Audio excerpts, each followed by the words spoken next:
Ugh, a miserable day outside. Good day to stay inside to do some wiring.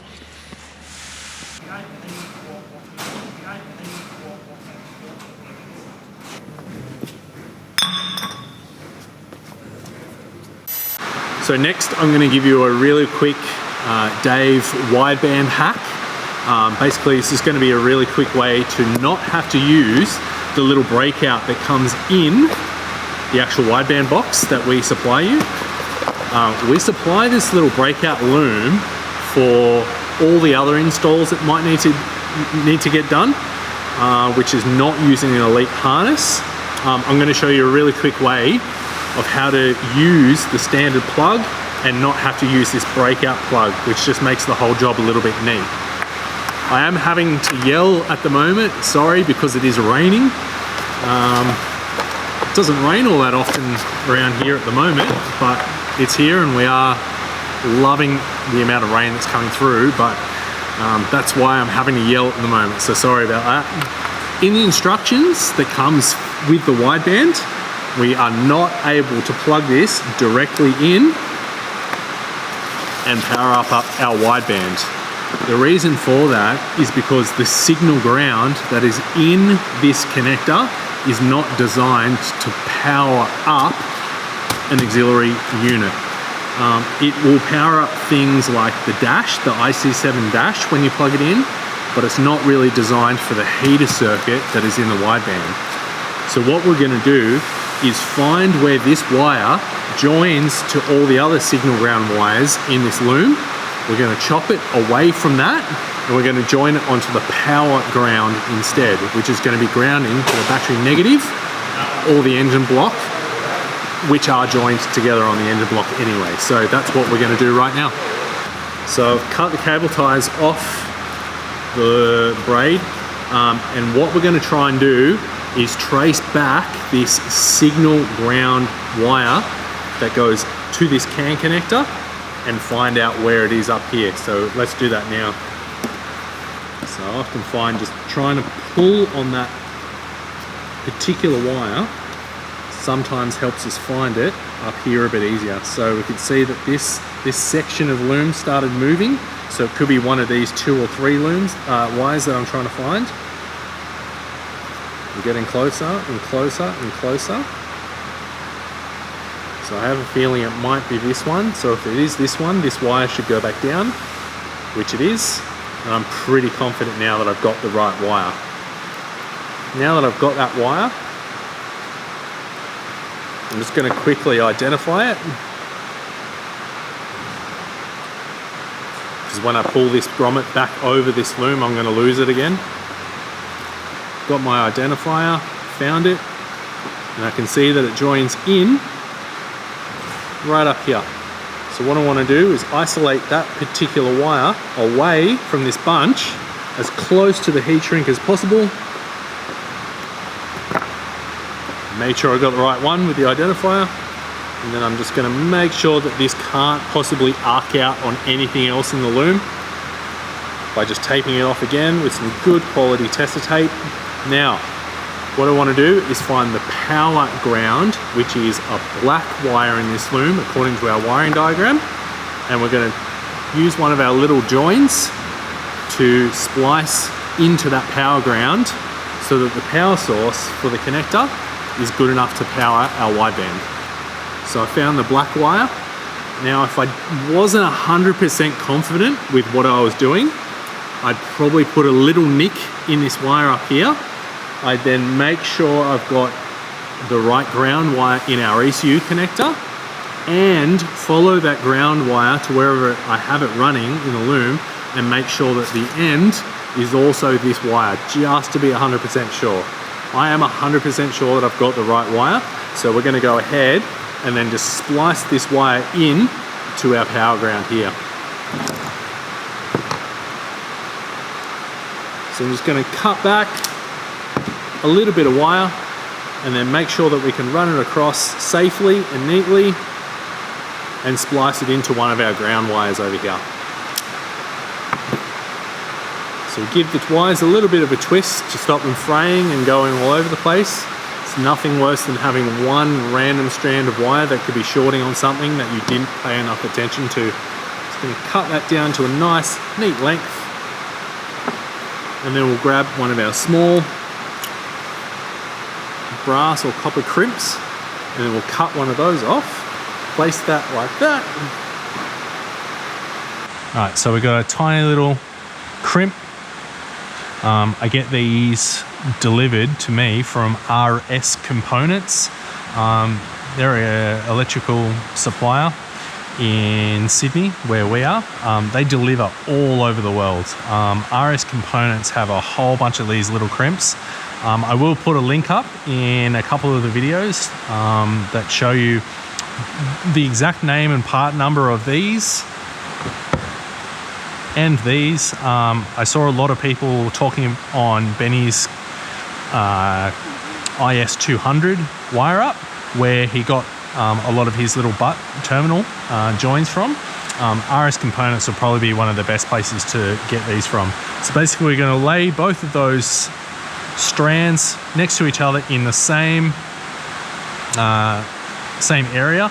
We don't need to twist them together, because this is going to do all the work of joining these wires and crimping them all together to get a nice signal spliced in. So we're going to crimp it on the biggest setting first, and then we'll go one down from that. And I would be pretty confident with that splice that that is definitely not going to pull apart. So now we've got our CAN power, which is down here, spliced into the battery ground, sorry. I'm going to use a good quality electrical tape to protect that circuit.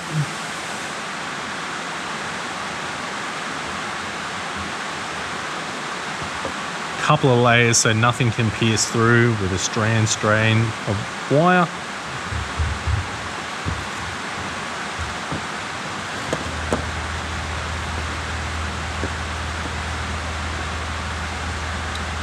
Now we have satisfied the instructions of the wideband, so we don't actually need this, so we could use these power and grounds for something else in the loom, and you get 2 free Deutsch connectors. Very, very handy.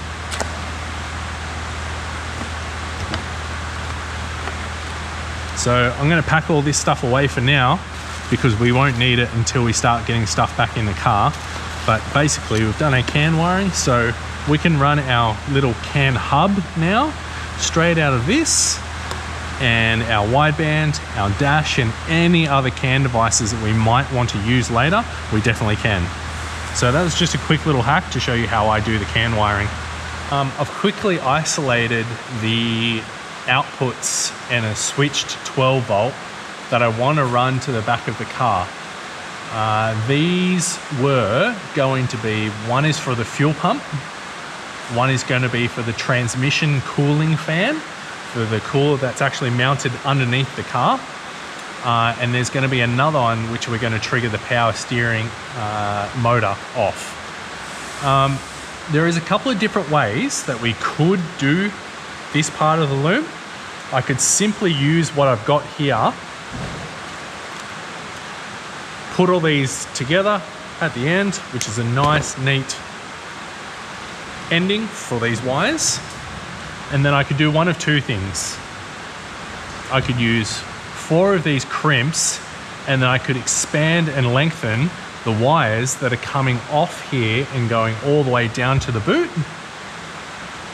That would then probably break up the coloring, which could make it tricky to diagnose something in the back of the car when it's pinned out differently up here to here, and then from here we've got a few different colors, so that could make it a little bit tricky.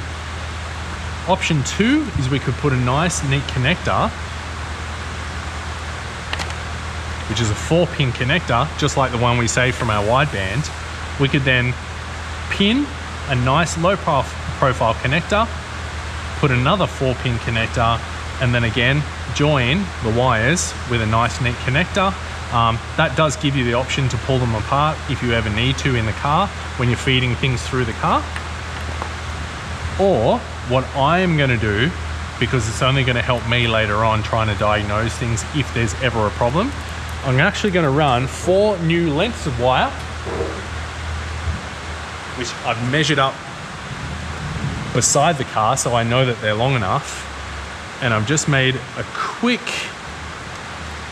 rough diagram on my cheat sheet to say that this one's going to be blue, this one's going to be purple, and this one's going to be green, and this one's going to be red. So what I'm going to do is crimp some ECU pins directly onto these wires. I'm going to de-pin where these wires are going in the loom, and then we're going to have some brand new fresh wires that are going to trigger our relays down in the back of the car. So let's do that now. So we're just going to crimp on our new pins to our new trigger wires.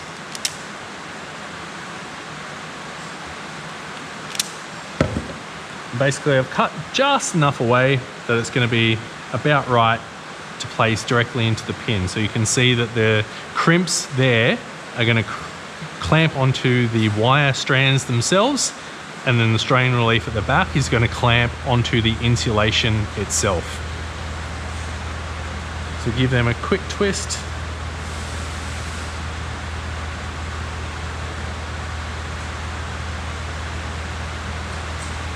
And now they're all nice and neat with no rogue strands.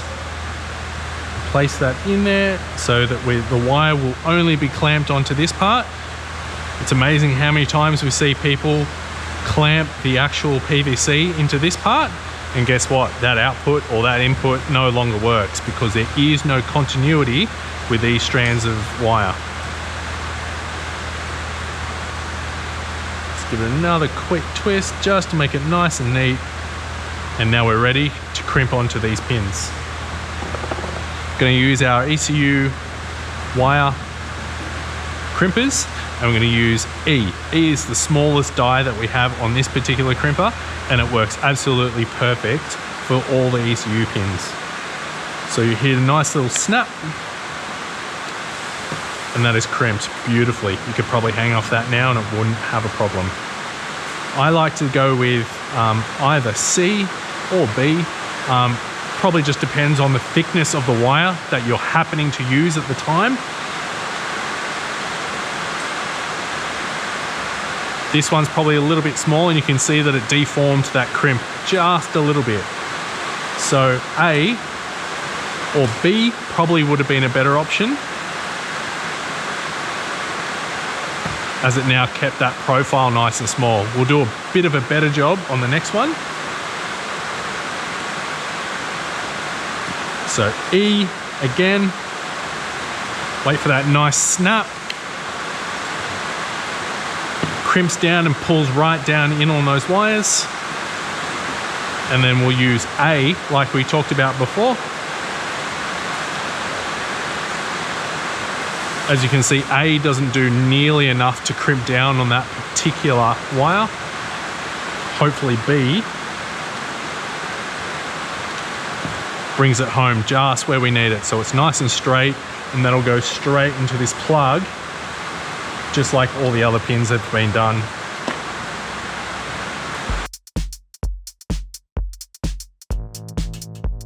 Now we're ready to go find where these 3 wires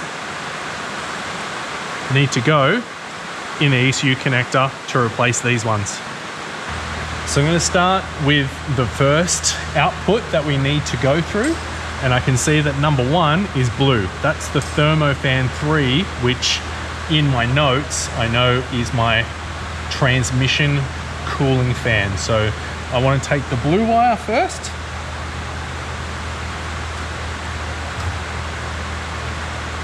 And I want to feed the blue wire in through under the braid, and I know that that needs to replace pin A1.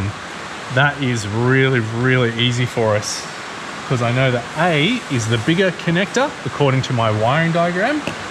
B is the smaller connector according to my wiring diagram. They've got different amount of pins on them. A1, if we look on the back of the connector, we can see is the very, very top left pin.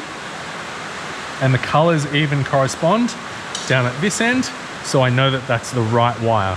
Again, we can check that with a multimeter if we're not sure. We're going to simply depin that connector by pushing the lock. You can hear the nice snap that comes from that connector lock. Once you've got your two little rabbit ears poking out the top, that basically means this entire connector is now unlocked. You need to be a little bit careful because all of these pins are now free. If you pull out one a little bit and another one might move ever so slightly, it's going to be impossible to lock this tab back down again. So we've got to make sure all these pins stay nice and flush at the end of this connector. Otherwise it can be a bit of a nightmare trying to get it back down together, getting 34 wires all pushed up nice and neatly. So just be a little bit careful when we're doing this. We cut the cable tie off it. And for now, all I want to do is depin A1. It's that simple. Now that I've got that one depinned, it's always a good practice to push those two little rabbit ears back so that all those pins are locked again. There's nothing worse than trying to fix all 34 pins at the same time. This is probably a bit better so we can see. A1 just goes down and pushes nice and gently, and that's it. That's now seated. All of them are in there. I can see the pins. They're all seated in the end of the connector. So all I need to do is push those two locking tabs and it's that easy.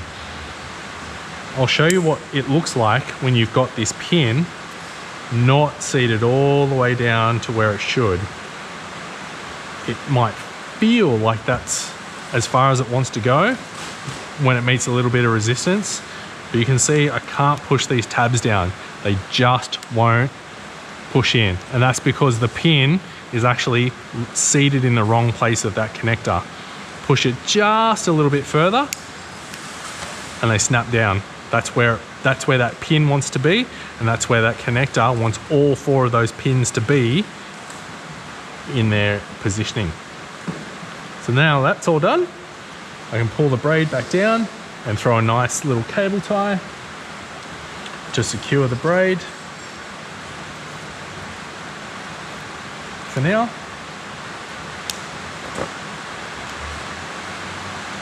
and that's all nice and neat. So there is one more wire that we need to organize, which is the switched 12 volt wire. I've already made a note, which is going to be red. That's going to be a switched 12 volt, which I'm going to splice into my injector power circuit. I can either do that down here, but going through all of that again is not going to be that much fun. So what I'm going to do instead is just use the wire that I can see here, which is A26, which is red with a blue stripe, which is exactly the wire that we're going to try and splice into. So again, we're going to use our little brass or copper butt crimps, and we're just going to do that down here somewhere nice and neat, out of the way, not on a corner because corners don't play nice. So somewhere a little bit further down here, and we'll crimp those together, and then we'll run some braid with these 4 wires that will go all the way to the back of the car.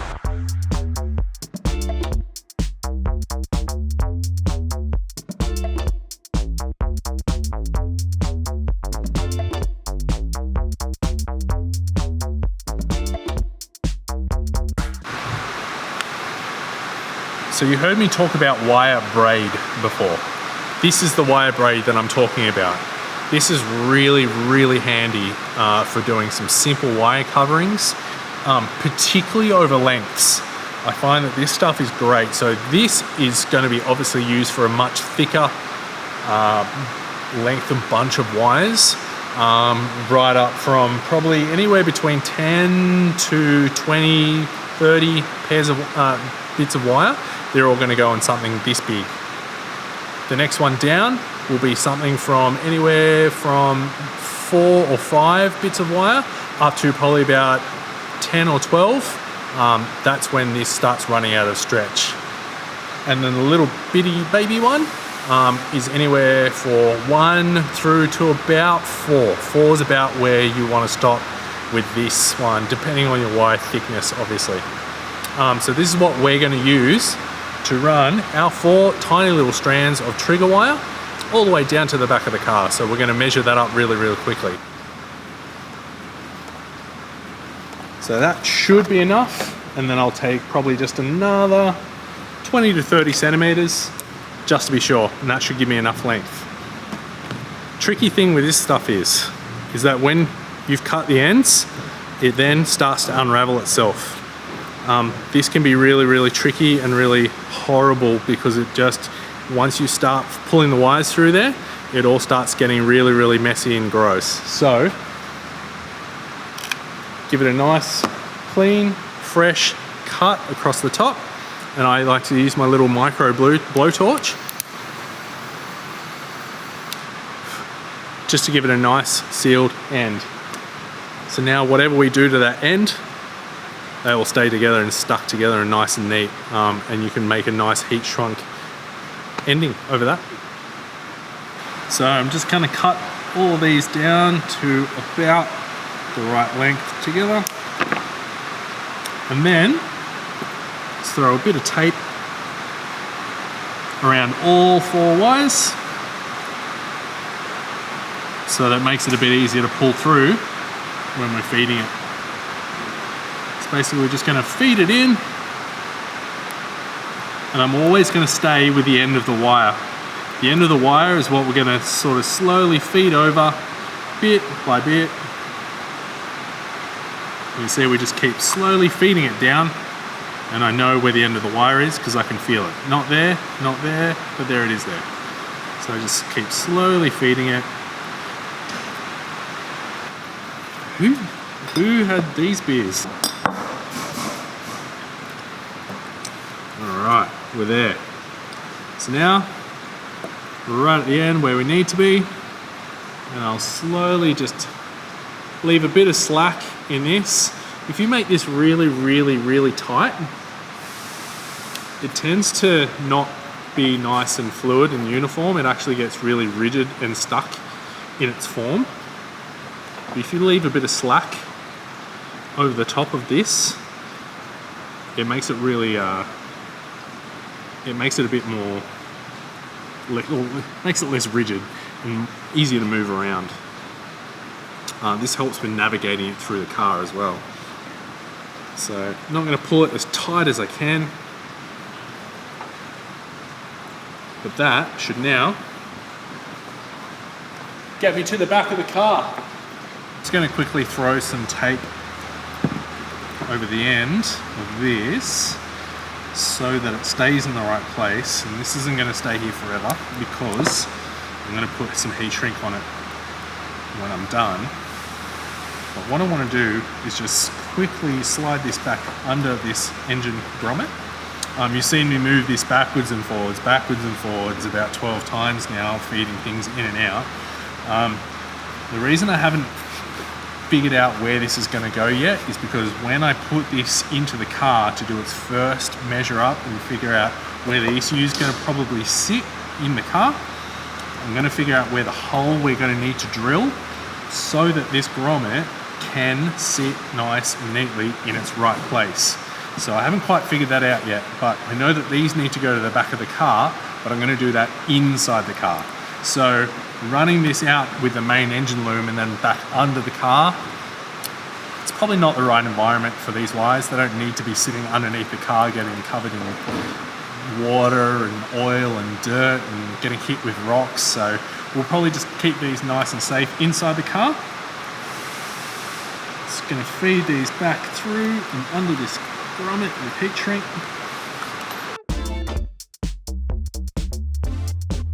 Probably a good time to also talk about firewall connectors.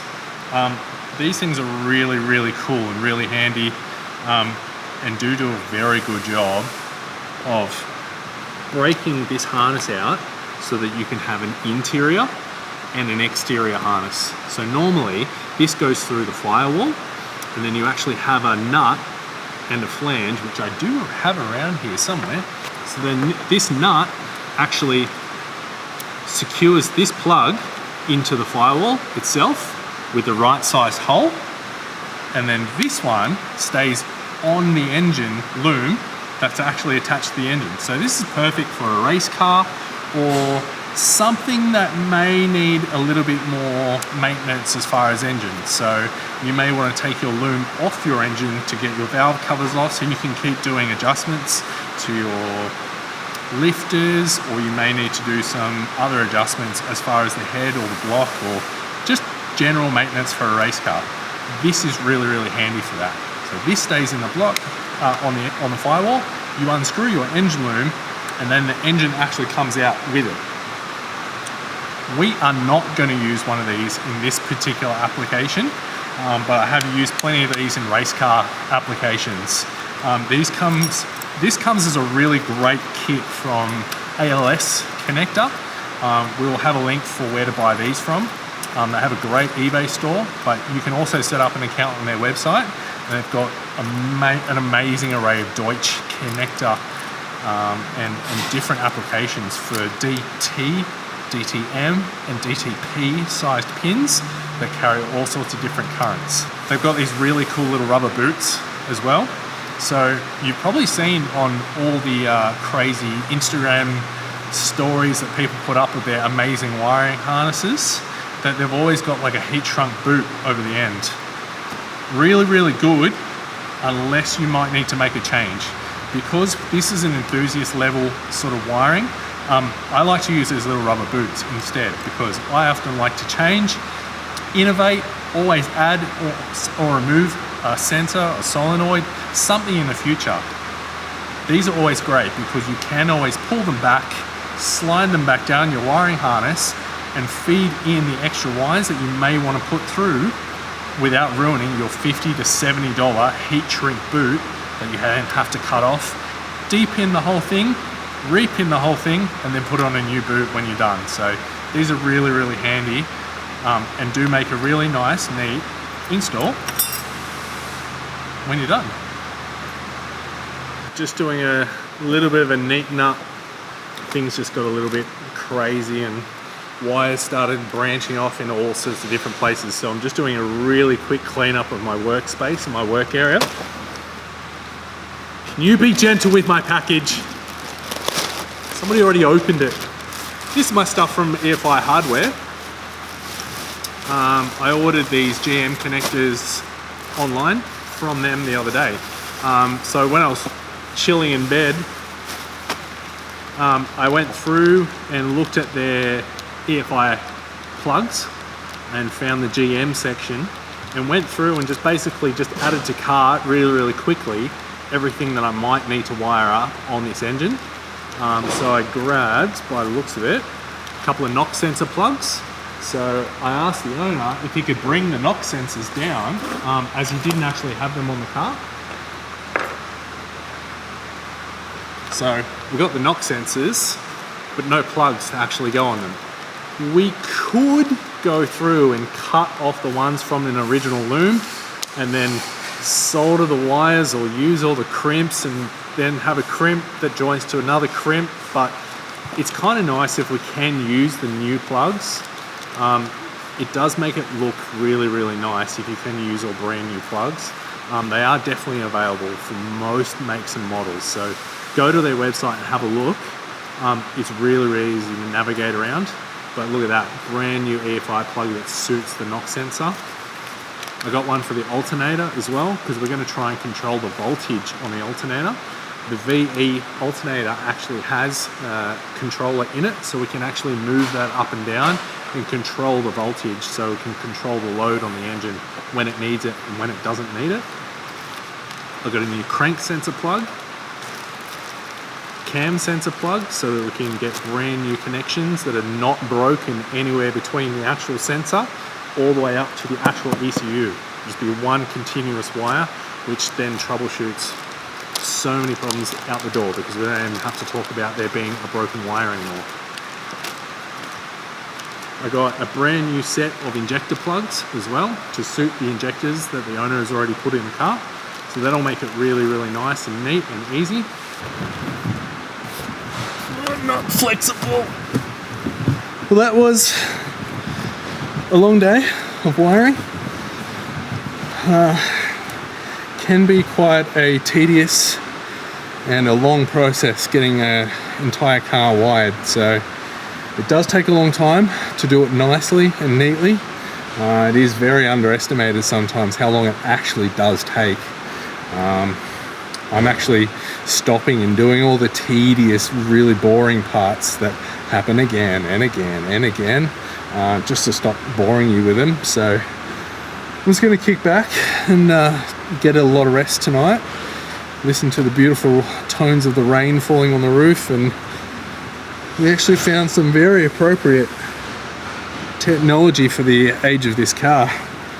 So I'm going to kick back with a bit of Enya and yeah, hopefully get some good rest tonight.